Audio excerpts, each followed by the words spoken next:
რუსეთ-უკრაინას შორის სამშვიდობო მოლაპარაკების ბუნდოვანი პერსპექტივა რუსეთის მხრიდან გააქტიურებული ავიაიერიშების თითქმის ყოველდღიური საავიაციო დარტყმებისა და ბოლო კვირებში განვითარებული მოვლენების ფონზე ამერიკის შეერთებული შტატების პრეზიდენტი მოსკოვის მიმართ რიტორიკას ამწოვებს. აქტიურდება სანქციების შესაძლო დაწესების საკითხიც, რაც მოსკოვზე ზეწოლის გასაძლიერებლად და ცეცხლის შესაწყვეტად ვაშინგტონის მიმართ ევროპელი ლიდერების მთავარი მოწოდება.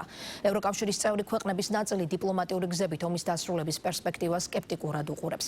ცვლილებები ამერიკის მხრიდან უკრაინისთვის სამხედრო დახმარების მიწოდების ნაწილშიც, რასაც მოსკოვის მხრიდან უკვე მოხდა საპასუხო გამაფრთხილებელი გზავნილი. რუსეთის მიერ მოლაპარაკებების პროცესის გაჭიანურებისა და უკრაინაზე ინტენსიური თავდასხმების ფონზე ვაშინგტონი ტონს ამკაცრებს. დონალდ ტრამპი უკმაყოფილებას გამოთქვამს ვლადიმერ პუტინის ქმედებების გამო და ამბობს, რომ სერიოზულად განიხილავს რუსეთის წინააღმდეგ სანქციების დაწესებას. მე არ ვარ კმაყოფილი პუტინით. ახლა ამის თქმა შემიძლია, რადგან ის კლავს ძალიან ბევრ ჯარისკაცს, თავის ჯარისკაცებსაც და სხვებსაც. ახლა ის რიცხვი კვირაში 7,000-მდეა და მე არ ვარ კმაყოფილი პუტინით. პუტინი ამერიკის შეერთებულ შტატებს ბევრ სისულელეს ეუბნება უკრაინაზე. სიმართლე კი ისაა, რომ ის ყოველთვის კეთილგანწყობილია, მაგრამ როგორც ჩანს, ეს უაზრობაა.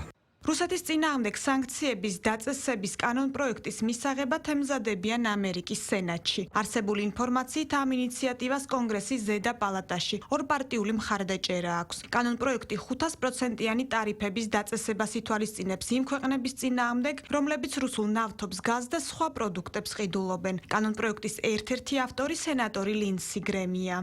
სენატი ძალიან მალე განიხილავს მკაცრ სანქციებს არამხოლოდ რუსეთის წინააღმდეგ, არამედ ისეთი ქვეყნების წინააღმდეგაც, როგორებიცაა ჩინეთი და ინდოეთი, რომლებიც ყიდულობენ რუსულ ენერგეტიკულ პროდუქტებს, რომლებიც აფინანსებენ პუტინის საომარ მანქანას. სენატის კანონპროექტი პრეზიდენტ ტრამპს მაქსიმალურ ბერკეტს აძლევს, როდესაც საქმე ეხება პუტინს და მათ, ვინც მხარს უჭერს მის საომარ მანქანას. დროა შეცვალონ თამაშის წესები. პუტინის კრიტიკის ფონზე ტრამპი ადასტურებს, რომ დაამტკიცა უკრაინისთვის დამატებითი იარაღის გადაცემა. ამერიკული პრესა წერს, რომ ამერიკის შეერთებული შტატები განიხილავს კიევისთვის პეტრიოტის საჰაერო თავდაცვის სისტემის გაგზავნას. რაც შეეხება გასულ კვირას შეიარაღების მიწოდების შეჩერებას, ამერიკის პრეზიდენტი ამბობს, რომ არ იცის ვინ გასცა შესაბამისი ბრძანება. როგორც CNN-ი უწყება, პენტაგონმა თეთრი სახლი უკრაინისთვის იარაღის მიწოდების შეჩერების შესახებ არ გააფრთხილა. კიევის სამხედრო დახმარება თან დაკავშირებით მოსკოვის პოზიცია კი უცვლელია.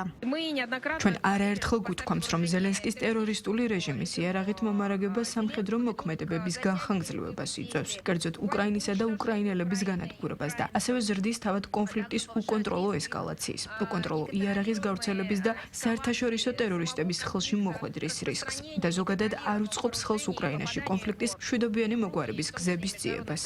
რუსეთთან მოლაპარაკებების გზით უკრაინაში ომის დასრულების შესაძლებლობას ვერ ხედავს გერმანიის კანცლერი. ფრიდრიხ მერცი მიიჩნევს, რომ უკრაინაში კონფლიქტის დასარეგულირებლად დიპლომატიური საშუალებები ამოწურულია. როდესაც კრიმინალური რეჟიმი ღიად აყენებს კითხვის ნიშნის ქვეშ სხვა ქვეყნის არსებობის უფლებას და ამას სამხედრო ძალის გამოყენებით აკეთებს და სურს დაანგრიოს თავისუფლების პოლიტიკური წესრიგი მთელ ევროპის კონტინენტზე, გერმანიის ფედერალური მთავრობა ჩემი მეთაურობით ყველაფერს გააკეთებს, რაც ხელეწიფება, რომ ეს არ დაუშვას. გასული ღამით რუსეთმა უკრაინაზე მასშტაბური იერიში მიიტანა. უკრაინის საჰაერო ძალების ცნობით ღამის განმავლობაში საოკუპაციო ძალებმა 740-ზე მეტი დრონი და რაკეტა გაუშვეს, რაც ომის დაწყების შემდეგ ყველაზე დიდი რაოდენობაა. დაიბომბა კიევი და ლუცკი. უკრაინის პრეზიდენტი რუსეთის წინააღმდეგ სანქციების გაძლიერებას ითხოვს. ასევე ზელენსკიმ თავდაცვის მინისტრსა და მთავარ სარდალს დაავალა, გააძლიერონ ყველა კონტაქტი ამერიკულ მხარესთან, პირველ რიგში საჰაერო თავდაცვის გაძლიერებასთან დაკავშირებით. ამჟამად ჩვენ გვაქვს საჭირო პოლიტიკური განცხადებები და გადაწყვეტილებები. ჩვენ უნდა განვახორციელოთ ისინი რაც შეიძლება სწრაფად, რათა დავიცვათ ჩვენი ხალხი და პოზიციები. პირველ რიგში ეს საჰაერო თავდაცვას ეხება, ასევე ამერიკის შეერთებული შტატებიდან მომარაგების ყველა სხვა ელემენტს. ეს არის კრიტიკულად მნიშვნელოვანი, რაც ნიშნავს სიცოცხლის გადარჩენას, უკრაინის ქალაქებისა და სოფლების დაცვას. ამჟამად ზელენსკი რომში იმყოფება, სადაც მონაწილეობას მიიღებს უკრაინის აღდგენის კონფერენციაში. იტალიის დედაქალაქში უკრაინის პრეზიდენტი ტრამპის სპეციალურ წარმომადგენელთან, კიტ კელოგთან გეგმავს შეხვედრას.